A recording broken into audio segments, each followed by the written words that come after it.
कृपया शॉर्टकट में पूजा करने वाले इस वीडियो से दूर रहें। हमारा प्रयास है कि हम आप लोगों तक धार्मिक व्रत कथाएं हमारे साहित्यों के अनुरूप सरल व शुद्ध रूप में उपलब्ध कराएं। अगर कोई त्रुटि रह जाए तो हम क्षमा प्रार्थी हैं। आज हम अखंड सौभाग्य व परिवार की समृद्धि की प्राप्ति हो तो शुद्ध व सरल वट सावित्री व्रत कथा, महत्व, पूजन सामग्री, पूजन विधि तथा आरती सहित आपको सुनाने जा रहे हैं। वीडियो के अंत में आपको शिव जी तथा विष्णु जी की आरती प्राप्त हो जाएगी, जिससे आप कथा श्रवण के पश्चात वट देवता की आरती करके उनसे त्रुटियों की क्षमा याचना तथा प्रसाद वितरण कर अपने घर स्थान कर सकें। तो चलिए शुरू करते हैं वट सावित्री व्रत कथा। नमस्कार मित्रों, मैं सीमा और स्वागत है आप सबका एक बार फिर हमारे चैनल ओम स्वर साधना पर। तो चलिए बिना किसी देरी के शुरू करते हैं वट सावित्री व्रत कथा। वट सावित्री व्रत का महत्व। वट सावित्री व्रत स्त्रियों का सौभाग्य देने वाला व्रत है। महिलाएं अखंड सौभाग्य व परिवार की समृद्धि के लिए यह व्रत रखती हैं। इस व्रत के प्रत्येक वर्ष ज्येष्ठ माह की अमावस्या तिथि को मनाया जाता है, किंतु महाराष्ट्र, गुजरात व कर्नाटक में ज्येष्ठ मास की पूर्णिमा को मनाया जाता है। इस व्रत को करने वाली स्त्री के पति पर आने वाले हर संकट दूर हो जाते हैं। हिंदू धर्म के अनुसार वट बरगद वृक्ष में ब्रह्मा, विष्णु और महेश का वास माना गया है। यह ऐसी मान्यता है कि इस वृक्ष के नीचे बैठकर पूजन व्रत आदि करने से मनवांछित फल की प्राप्ति होती है। सावित्री ने भी इस व्रत को वट के वृक्ष के नीचे बैठकर किया था, जिसके प्रभाव से अपने पति सत्यवान को पुनः जीवित प्राप्त किया था। इस कारण यह वट सावित्री व्रत के नाम से प्रसिद्ध है। वट सावित्री पूजन सामग्री। सावित्री सत्यवान की फोटो, सुहागन का सामान, जल से भरा कलश, लाल या सफ़ेद कपड़ा, मिट्टी का दीपक, धूप, रोली, सिंदूर, कुमकुम, अक्षत, लाल धागा, फूल, फल, सूखे मेवे, मिठाई। व्रत की पूजन विधि। सर्वप्रथम व्रत करने वाली स्त्रियां सुबह उठकर नित्य कर्म से निवृत्त होकर स्नान करके शुद्ध हो जाएं, फिर उन्हें नए स्वच्छ कपड़े धारण कर श्रृंगार कर ले। इसके बाद पूजन सामग्री व सुहाग के सामान को एक थाल में व्यवस्थित कर पास के किसी वट वृक्ष के नीचे ले जाएं, रखें और उस जगह को साफ कर गंगा जल से शुद्ध कर लें। वट वृक्ष के समीप जाकर उसकी जड़ों को जल सींचना। सत्यवान सावित्री की फोटो रख कलश स्थापित करें व आचमन करें तथा मास, पक्ष, तिथि, वर्ष, समय आदि को कहते हुए कहें, मैं मेरे पति और पुत्रों की आयु व आरोग्य की प्राप्ति के लिए एवं जन्म जन्म में सौभाग्य की प्राप्ति के लिए वट सावित्री व्रत को करती हूँ, ऐसा कहकर संकल्प लें। इसके पश्चात समस्त पूजन सामग्री व ब्राह्मणा सावित्र्याय नमः मंत्र के साथ पूजा विधि के अनुसार वट सावित्री की पूजा करें। सभी पूजन सामग्री व सुहाग का सामान वट सावित्री आश्रित वृक्ष को समर्पित करें। सौभाग्य की कामना से संकल्प से पूजा के बाद स्त्रियां 11, 21, 51 या फिर 108 धागे के साथ वट वृक्ष की फेरी लगाती हैं।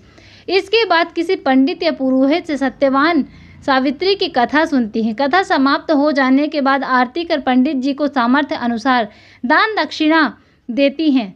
चना व फल प्रसाद के रूप में सुहागिनें आपस में बांटती हैं। फिर घर में अपनी बड़ों के पैर छूकर सदा सुहागन रहने का आशीर्वाद लेती हैं। शाम के समय घर में बनी वस्तुओं को ग्रहण कर व्रत खोलती हैं। वट सावित्री व्रत कथा। एक बार ऋषि सनत कुमार ने भगवान शिव से स्त्रियों के करने लायक उस व्रत के बारे में जानना चाहा जो स्त्रियों को सुहागन, भाग्यवान तथा पुत्र पौत्र देने वाला हो। तब भगवान शिव ने उन्हें सावित्री की कथा सुनाना शुरू करते हुए कहा, मध्य देश में ज्ञानी, धर्मात्मा एवं वेदों में को जानने वाले अश्वपति नाम का एक राजा था। वह सर्व संपन्न व बलशाली होकर भी संतानहीन था। इस कारण वे सपत्नी संतान प्राप्ति हेतु परम मनस्वी सावित्री की आराधना करने लगा। उसकी आराधना से प्रसन्न होकर सावित्री देवी प्रकट होकर राजा से वर मांगने को कहा। राजा प्रसन्न होकर बोला, हे देवी, मुझे कोई संतान नहीं है, मैं आपसे पुत्र की कामना करता हूँ। राजा के इस प्रकार कहने पर देवी सावित्री ने राजा से कहा, हे राजन, तुम्हारे पुत्र नहीं है, तुम्हें एक पुत्री होगी जो अपने पिता और पति दोनों के कुलों का उद्धार करेगी और उस कन्या का मेरे नाम पे ही नाम रखना। ऐसा कहकर देवी सावित्री चली गई। कुछ समय पश्चात रानी ने एक सुंदर कन्या को जन्म दिया। राजा ने देवी के कहे अनुसार उसका नाम सावित्री ही रखा। राजकुमारी सावित्री बड़े नयनों वाली अति सुंदर कन्या थी। उनके समान कोई सुंदर नहीं था। उनके रूप व तेज के आगे कोई भी राजा उनसे विवाह करने का साहस नहीं कर पा रहा था। एक दिन उनके पिता ने उन्हें बुलाकर कहा, हे पुत्री, तेरे विवाह का समय आ गया है, पर तूने कोई भी मांग नहीं रखी है, अतः तुम्हें जो अच्छा व गुणी वर मिले उसी से विवाह कर लो। ऐसा कह उसे मंत्रियों के साथ वस्त्र, आभूषण व धन सहित राज्य से बाहर भेज दिया। एक दिन अचानक नारद मुनि राजा के पास पहुंचे। राजा ने उन्हें मान सम्मान के साथ आसन पर विराजमान किया। तभी वहां राजन की पुत्री सावित्री वापस आकर पिता व नारद जी को प्रणाम किया। नारद जी ने राजकुमारी को देखकर राजन से कहा, हे राजन, आपने अभी तक इस कन्या के विवाह क्यों नहीं किया? नारद जी के इस प्रकार से पूछे जाने पर राजन ने कहा, हे मुनिराज, मैंने इसे इसी कारण के लिए भेजा था। अब वो वापस आ गई है, इससे शायद अपने पति चुन लिया हो। अब वो ही आपको बताएगी। मुनिराज के पूछने पर सावित्री ने कहा, हे मुनिराज, मैंने आश्रम में धुमतसेन के पुत्र सत्यवान को अपने पति के रूप में चुन लिया है। राजकुमारी की बातें सुनकर नारद जी ने राजा से कहा, हे राजन, आपकी पुत्री ने पति के रूप में जिस व्यक्ति को चुना है वह वैसे तो सर्वगुण संपन्न है, परंतु उसमें एक ही दोष है कि वह 1 वर्ष बाद अपने शरीर को त्याग देगा, अर्थात उसकी मृत्यु हो जाएगी। ऐसा सुनकर राजा ने अपनी पुत्री से किसी दूसरे वर का चयन कर लेने को कहा, पर राजकुमारी ने कहा, मैंने मन ही मन उसे अपना पति मान लिया है, अतः मैं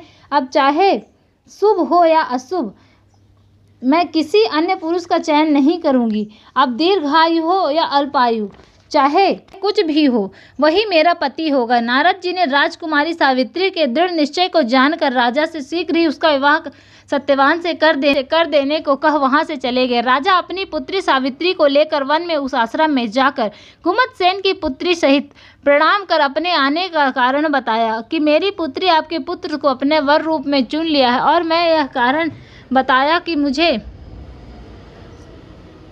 चुन लिया है और मैं यह चाहता हूं कि मेरा और वह आपका संबंध हो जाए। राजा की इस बात को सुनकर धुमतसेन ने कहा, हे राजन, मैं बूढ़ा व नेत्रहीन हूँ तथा वन की वस्तुओं में ही मेरी पुत्री का जीवन निर्वाह होता है।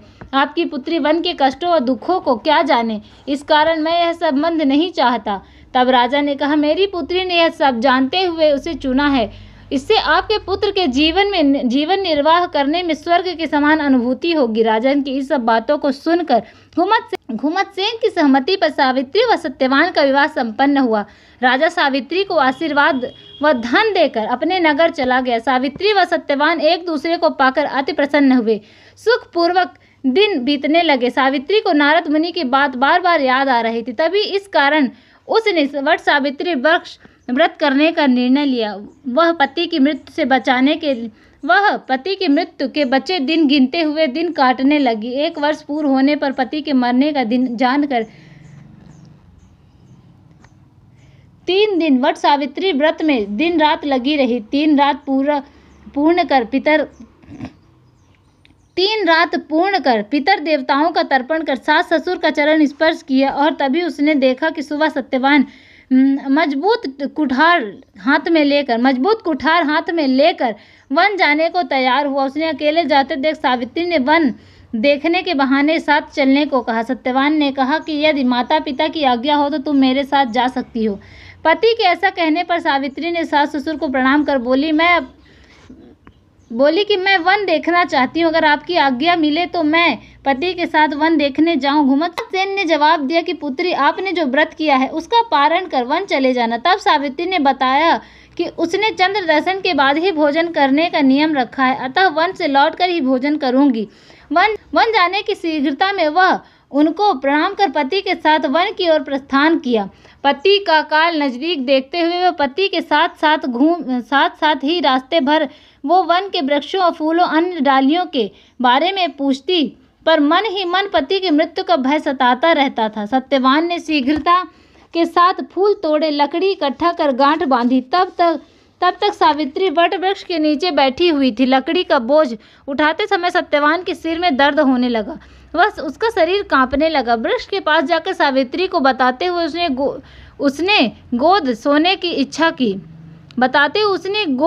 की इच्छा जताई। पति की मृत्यु के समीप जानकर वह वहीं बैठ गई और सत्यवान उनकी गोद में सिर रख के सो गया। उसी समय काले वर्ण का पुरुष उपस्थित हुआ, जिसका शरीर तेज से प्रकाशमय हो रहा था। उसने सावित्री से सत्यवान को छोड़ देने को कहा। इस शब्दों को सुनकर सावित्री ने उनसे पूछा, दुनिया को डरा देने वाले आप कौन है? मुझे कोई भी पुरुष नहीं डरा सकता। ऐसा सुनकर यम ने कहा कि तुम्हारे पति की आयु समाप्त हो गई है, मैं इसे बांध कर ले जाऊंगा, यह मेरी इच्छा है। यह सुन सावित्री ने कहा कि मैंने तो यह सुना है कि आप दूत लेने आते हैं, हे प्रभु आप इसे लेने कैसे आ गए? यम ने कहा, सत्यवान धर्मात्मा, रूपवान व अत्यंत गुणवान था। वह मेरे पुरुषों को ले जाने लायक नहीं था, इस कारण मैं स्वयं ही आ गया हूँ। ऐसा कहते हुए सत्यवान के शरीर से प्राणों को अपने पासों में बलपूर्वक खींच दक्षिण दिशा में की ओर चलने लगे। दुखी सावित्री भी यम के पीछे चलने लगी। यम उसके पीछे आते हुए देखकर बोले, जा इसका अंत्येष्टि संस्कार कर। तूने पति के प्रति जो अपना कर्तव्य था वह पूरा किया है। जहाँ तक जाया जा सकता है वहाँ तक आ गई है। सावित्री ने कहा कि जो मेरे पति को ले जाएगा या मेरे पति जहाँ स्वयं जाएं, मैं भी वहीं जाऊंगी। यह सनातन धर्म है। तप, गुरु भक्ति, पति प्रेम और आपकी कृपा से मैं कहीं रुक नहीं सकती। तत्व के जानने वाले विद्वानों ने 7 पेड़ पर मित्रता कही है। मैं उस मैत्री को दृष्टि में रखकर कुछ कहती हूँ, सुनो। लोलुप वन में रहकर धर्म का आचरण नहीं कर सकते, न ब्रह्मचारी और न सन्यासी ही हो सकते हैं। विज्ञान के लिए धर्म को कारण कहा करते हैं। इस कारण सज्जन धर्म को ही प्रधान मानते हैं। सज्जनों के माने हुए एक ही धर्म में हम दोनों उस मार्ग पर आ गए हैं। इस कारण मैं गुरुकुलवास और सन्यास नहीं चाहती। इस गृहस्थ धर्म को ही सज्जन प्रधान कहा जाता है। इसे सुनकर यम ने कहा, तुम्हारी बातों को सुनकर मैं प्रसन्न हुआ। अपने पति के जीवन दान के अलावा जो वर मांगना चाहो मांग लो। सावित्री बोली कि मेरे ससुर वनवासी हैं, उनके नेत्र नहीं हैं। आपकी कृपा से नेत्र पाकर वो बलवान व सूर्य के समान तेजस्वी हों। यम ने कहा, तुमने जैसा कहा वैसा ही हो।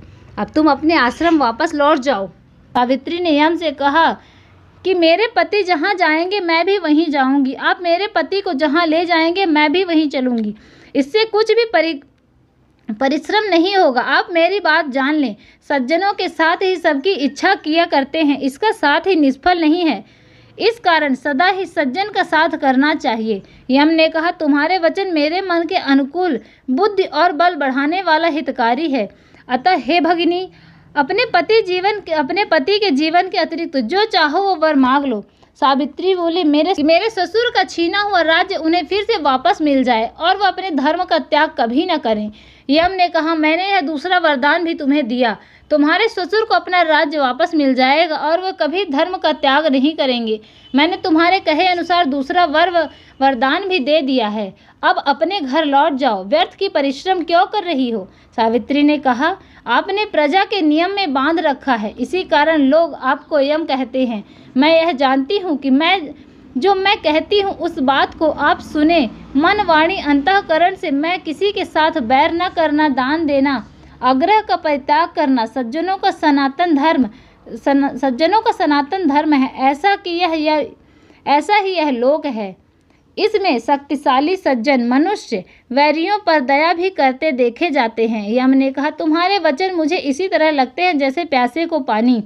सत्यवान के जीवन के बिना जो अच्छा लगे सो मांग लो। सावित्री बोली कि मेरे पिता के 100 कुलवर्धक पुत्र हूँ। यह सुनकर यम ने कहा, तुम्हारे पिता के कुलवर्धक शुभ लक्षण वाले 100 पुत्र हों। अब तुम वापस लौट जाओ, क्योंकि तुम काफी दूर तक आ गई हो। सावित्री बोली, पति के सामने दूरी तो कुछ भी नहीं, क्योंकि मेरा मन तो पति के पास ही है। चलते चलते मुझे और बातें याद आ गई हैं, उससे भी सुन लीजिए। आप आदित्य के प्रतापी पुत्र हैं, इस कारण आप अवश्य कहते हैं। आपका व्यवहार प्रजा के साथ समान भाव से है, इस कारण आपको धर्मराज कहा जाता है। जैसा विश्वास अपने पर नहीं होता वैसा सज्जनों पे हुआ करता है, इस कारण सज्जनों पर आपका प्रेम होता है। सब प्राणी प्रेम के विश्वास करते हैं, इस कारण सज्जनों के में विश्वास करता है। यम ने कहा, तुमने जो सुना ऐसा मैंने कहीं नहीं सुना। तुमने जो सुनाया ऐसा मैंने कहीं नहीं सुना। मैं तुम्हारे वचन से अति प्रसन्न हुआ हूँ। बिना इसके जीवन के जो चाहो मांग लो। सावित्री ने कहा, मेरे सत्यवान से ही पुत्र हों, दोनों से बलवीरशाली 100 पुत्रों का परिवार हो। यम ने कहा, हे अबले, तुझसे और सत्यवान से 100 पुत्रों का प्रीतिकर कुल होगा। मैंने ये चौथा वरदान भी तुम्हें दे दिया। तुम काफी दूर तक मेरे साथ आ गई हो, अब वापस लौट जाओ। व्यर्थ परिश्रम क्यों कर रही हो? सावित्री ने यम से कहा, सज्जनों की सदा धर्म में ही वृद्धि रहती है, ना तो उनके सज्जन दुखी होते हैं। सज्जनों का सज्जनों के साथ कभी व्यर्थ नहीं होता, उन्हें उनसे भय ही नहीं होता। संत ही सत्य से सूर्य को चला सकते हैं, तप से पृथ्वी को धारण कर सकते हैं। सत्य ही भूति भव्य की गति है। सज्जनों के बीच सज्जन दुखी नहीं होते। सज्जनों का यह सदाचारी व्यवहार है कि वे दूसरों का प्रयोजन करते हुए परस्पर की अपेक्षा नहीं रखते। सज्जनों की कृपा कभी व्यर्थ नहीं की जाती, ना ही उनके साथ धन नष्ट होता है और ना ही मान सम्मान की हानि होती है। ये बात सज्जनों में सदा रहती है, इस कारण सज्जन रक्षक होते हैं। यम ने सावित्री से कहा, ज्यों-ज्यों तुमने मेरे मन को अच्छे लगने वाले अर्थयुक्त सुंदर वचन बोले हैं, त्यों-त्यों मैंने तुम्हें अधिकाधिक भक्ति होती जा रही है। अतः हे पतिव्रते, और वर मांगो। सावित्री ने कहा कि आपने मुझे 100 पुत्रों का वरदान दिया है, जो मेरे पति जीवित होने पर ही संभव है। अतः मैं वर मांगती हूँ कि मेरा पति जीवित हो जाए और आपका दिया वरदान सत्य हो जाए। यम ने ऐसा ही हो कहकर अपने पासों से सत्यवान के प्राणों को छोड़ दिया और प्रसन्न होकर सावित्री ने कहा, मैंने तुम्हारे पति को छोड़ दिया है। यह निरोगी और सिद्धार्थ होगा। यह आपके साथ 400 वर्ष की आयु को प्राप्त होगा। इसके बाद सावित्री वट वृक्ष के पास वापस लौट आई और सत्यवान के सिर को गोद में रखकर उसे पुकारने लगी। तभी सत्यवान बोला, हे प्रिय, मैंने अभी एक स्वप्न देखा। उसके बाद उससे सारा वृत्तांत सुनाया। सावित्री ने भी यम को साथ हुई बातों का सत्यवान को बताई। उधर सायंकाल होते ही पुत्र के वापस न आने पर घुमतसेन उसे ढूंढने निकल आए। रोते रोते कहने लगा कि हम दोनों अंधे का सहारा कहाँ चला गया। तभी चलते चलते अचानक उसकी आंखों में दिखाई देने लग गया। तब सत्यवान सावित्री भी वहां आ पहुंचे और सारी बात उनको बताई। सत्यवान बोले कि यह सावित्री के कारण वह उसके तप का ही फल है। तभी घुमतसेन के राज्य के प्रधान आकर बोले कि जिस दुष्ट मंत्री ने आपके राज्य को बलपूर्वक छीना था, वह अपने ही मंत्रियों के हाथों मारा गया है। इस कारण हम आपके पास आए हैं, आप अपना राजपाट संभालें। घुमतसेन यह सुनकर अपने राज्य वापस लौटकर वह अपने कुल के राज्य को पाकर अति प्रसन्न हुआ। सावित्री सत्यवान भी प्रसन्न हुए। इसी व्रत के प्रभाव और वरदान से उसके 100 बलवान पुत्र हुए एवं उसके पिता के भी परम बलशाली 100 पुत्र उत्पन्न हुए। फिर दीर्घायु तथा राज सुख भोग कर बैकुंठ धाम हो गया। भगवान शिव ने मुनि सनत कुमार से कहा, मैंने इस प्रकार इस व्रत का उत्तम महात्म सुनाया है। इस व्रत के प्रभाव से कम आयु का पति भी जीवित रह सकता है। इस सौभाग्य देने वाले व्रत को सभी स्त्रियों को करना चाहिए। जय भोलेनाथ। हमारा प्रयास है कि हम आप लोगों तक धार्मिक व्रत कथाएं हमारे साहित्यों के अनुरूप सरल व शुद्ध रूप में उपलब्ध कराएं। अगर कोई त्रुटि रह जाए तो हम क्षमा प्रार्थी हैं। आप अपने सुझाव व सलाह